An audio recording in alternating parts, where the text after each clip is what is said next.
2심 걱정 안 한다?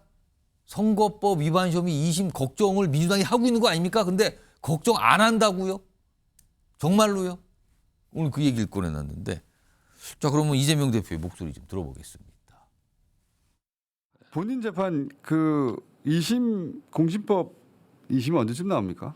3월 달쯤에 선고하겠죠. 근데 뭐 사실은 매우 빨리 진행되고 있는 거고요. 우리로서도 뭐 그렇게 그에 대해서 뭐 불만 없습니다.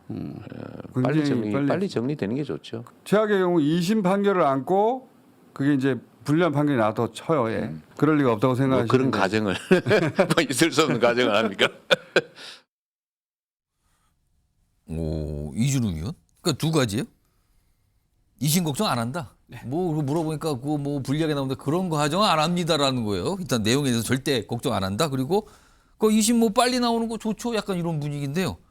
진짜 자신이 있는 걸까요? 아니면 의도적으로 자신감을 이렇게 보이는 걸까요? 의도적인 거죠. 예. 그리고 이제 저런 질문 자체는 사실 답할 게 충분히 예상이 됩니다.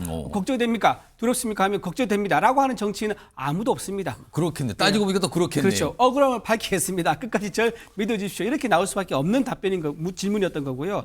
그런데 지금 이재명 대표가 하는 걸 보면 모든 방법을 동원해 가지고 굉장히 역설적인 답변과 다른 역설적인 모습을 보여왔습니다.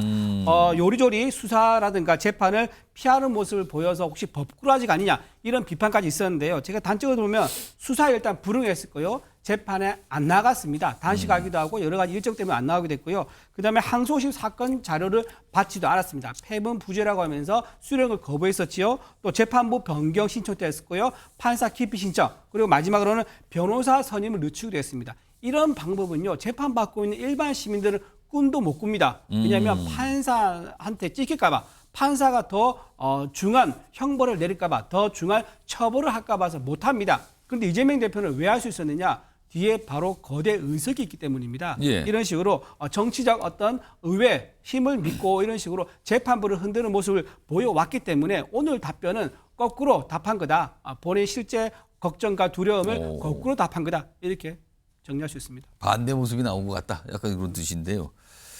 사실은 이재명 대표의 사법 리스크 약간 뭐 고질적이다 이 얘기 나오잖아요. 그리고 이제 이 이른바 당내 비명계 중에선 그리고 저 당을 나가신 또 비명계들이 있어요. 계속 이런 얘기 자주 하거든요.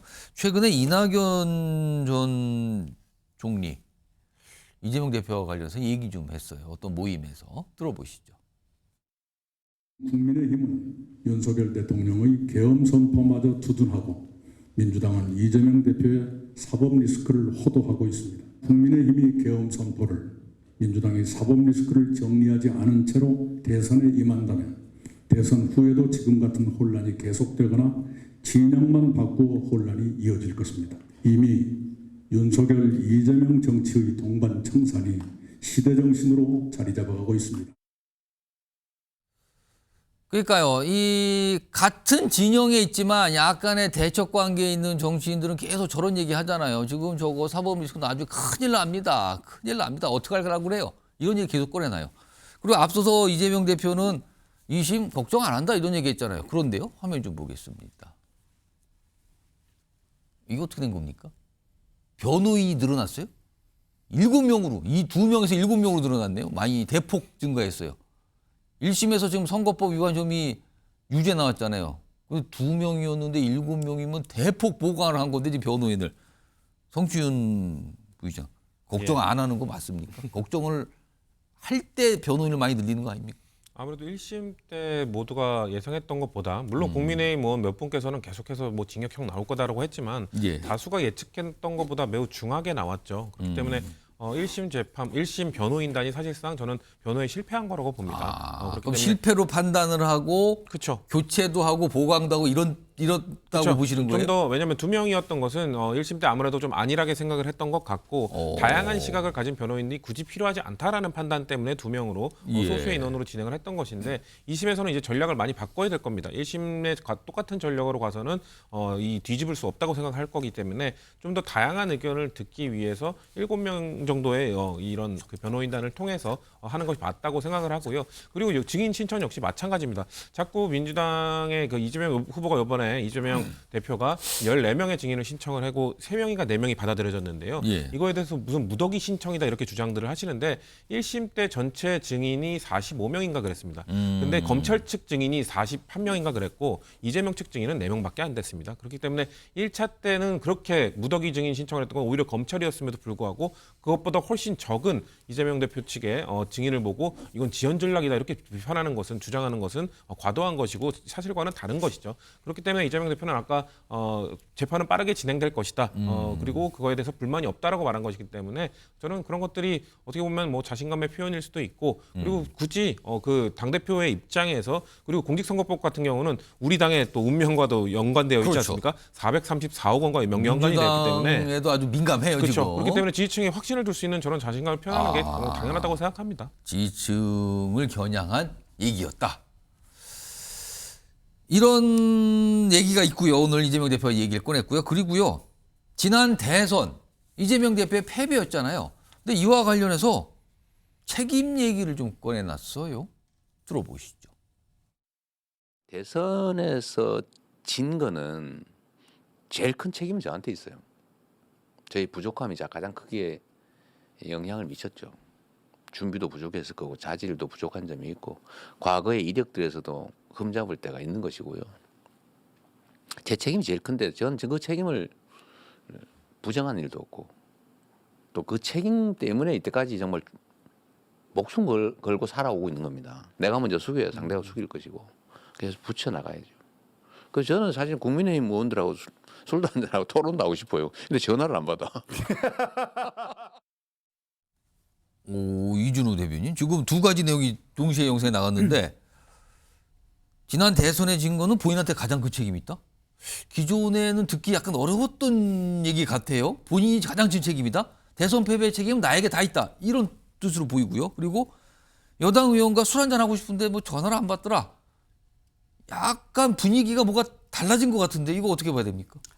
지금 민주당에서는요, 지금 다른 대선 후보가 없습니다. 당권과 대권 모두 가지고 있는 일극 체제이기 때문에요. 예. 이재명 대표가 만약에 대선에 나간다 그러면 이렇게 본인에 대한 스스로 과거의 대선 경력에 대한 인정을 하지 않는다면은 대선 주자 자격이 없겠죠. 그런 차원에서 아마 떠밀리듯이 어떤 지난 대선 결과에 대해서 본인 인정이 아닌가 그렇게 생각하고요. 그다음에 국민의힘 의원들한테 연락했다 그러는데 전화를 안 받는다 그러는데? 언제 연락했는지 모르겠습니다. 지금 이재명 대표 같은 경우는 지금 또 권성동 원내대표랑 또 대학 시절 같이 고시공부도 같이 했대 가지고 굉장히 가까운 사이로 또 알고 있거든요. 예. 지금도 가까운지 모르겠지만 아마 전화를 했으면은 받았을 것 같은데. 근데 과거에는 그런 적이 있었던 것 같아요. 과거에는 지난번에 그 당대표와는 수시로 연락한 게 아닌가라는 의혹이 있을 정도로 굉장히 상당히 유사한 발언이 이어져 왔습니다. 예. 내용이 굉장히 유사했죠. 화자만 다르고 내용은 비슷한 발언이 이어왔는데 거기 연장선상에서 또다시 국민의힘에 연락을 해서 뭔가 정치적 어떤 거를 모의하거나 공모를 한다 그러면 그거는 언간생심이다. 그런 생각은 하지 않는 게 좋겠다. 지금 헌재 결정이 나기 전에는 아무것도 예상해서 행동할 수 있는 건 없다. 그 말씀드립니다. 정치인 부의장. 예. 대선 패배 책임은 본인에게 가장 크게 있다. 가장 큰 책임은 나에게 있다. 이거를 지금 밝힌 거는 왜일까요? 아무래도 최근에 이제 그 김경수 전 지사나 임종석 전 실장이나 이런 비명계 측의 발언들이 이제 나오면서 예. 근데 그분들의 발언들 중에 지난 22년 대선의 책임론을 이야기하는 분들이 있었거든요. 근데 사실 그 발언들이 매우 부적절했습니다. 왜냐하면 22년 대선 패배의 책임은 이재명 후보의 후보 요인도 있지만 분명 정당 요인, 지난 정부의 실책도 다 복합적으로 나타난 결과라고 볼 수 있는 거거든요. 그렇기 때문에 그 당시에 22년 대선 패배 책임은 그냥 서로 내 탓이오 하면 되는 것이었는데 예. 서로 남 탓을 했거든요. 비명계가 그렇게 얘기하자 친명계 의원들 중에서는 또 아니다 문재인 정부 탓이다, 문재인 정부 때문이다 이렇게 얘기를 그리고 하셨거든요. 최근에 또 문재인 전 대통령이 언론 인터뷰에서 본인 그러니까요. 정부 본인 책임이 있다 또 얘기를 했어요. 그러니까 또 문재인 대통령께서 그렇게 얘기를 하셨으니까 사실 문재인 정부에 몸담았고 친문 의원들은 그런 이야기를 하기 부담스럽죠. 예. 왜냐하면 본인이 모셨던 정부, 모셨던 대통령을 실패했다, 실수였다 이렇게 평가하기 어려운데 문재인 대통령께서 본인 입으로 내 탓이다,